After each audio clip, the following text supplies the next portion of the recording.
more on a breaking news story we brought you a short while ago, and it's this. The Labour headquarters has been vandalised and spray-painted by an extremist group called Youth Demand, and they hope from their actions this will help impose an arms embargo on Israel. And let's speak now to our reporter, Charlie Peters, who's outside that vandalised Labour Party HQ. Charlie, welcome to the show.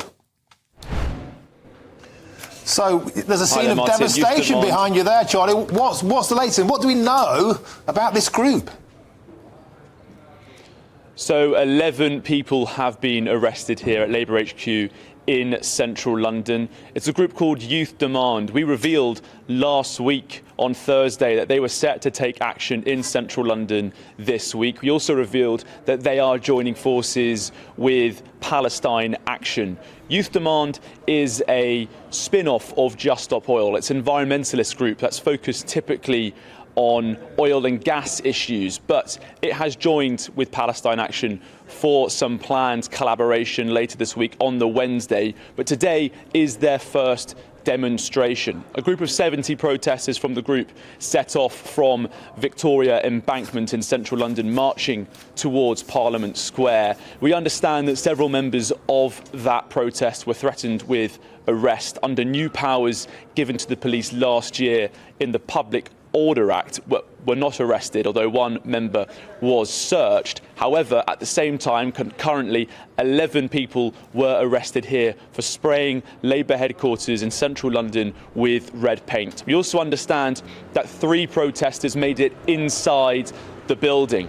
Now, this group, Youth Demand, they are focusing on a mixture of pro-Palestinian and environmentalist messages. They believe that a genocide is being caused by oil and gas licenses, and another one is being caused by the arms sales to Israel, allowing them to conduct that war against Hamas in the Gaza Strip. This is the start of several protests they have planned for this week. And there are fears that that protest level could escalate as the week goes on, in particular with this collaboration with Palestine Action, because that group has conducted rather more severe means for their protests beyond just paint. They've been known to smash up windows, infiltrate factories linked to Israel, and engage in more violent means to get their message across. But Youth Demand here, 11 arrests in their first of several demonstrations this week.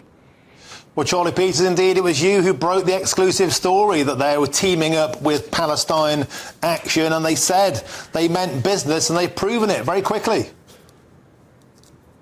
Yes, absolutely. And at the time, Policing Minister Chris Philp did say that he was extremely concerned by this new alliance, but he said that the police would not stand by to allow anyone, any group, to cross the line. Lord Walney, the government's independent advisor on political violence and disruption, said that these new links were an unholy alliance between militant Gaza protesters and environmentalists. Youth Demand say that democracy has failed, and the only way they can prevent what they say is a genocide is direct action like this.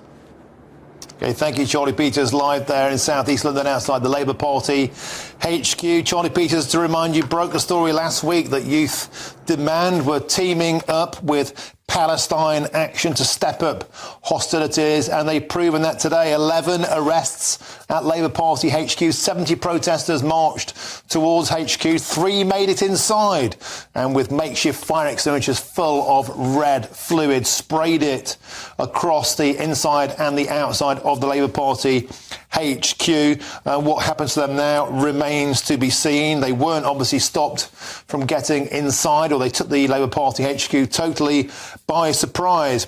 You can see the footage there. They're spraying the paint in a sort of Just Stop Oil manner, but rather than orange, this is red, presumably to signify blood. They want an arms embargo. They want the UK to stop selling arms to Israel.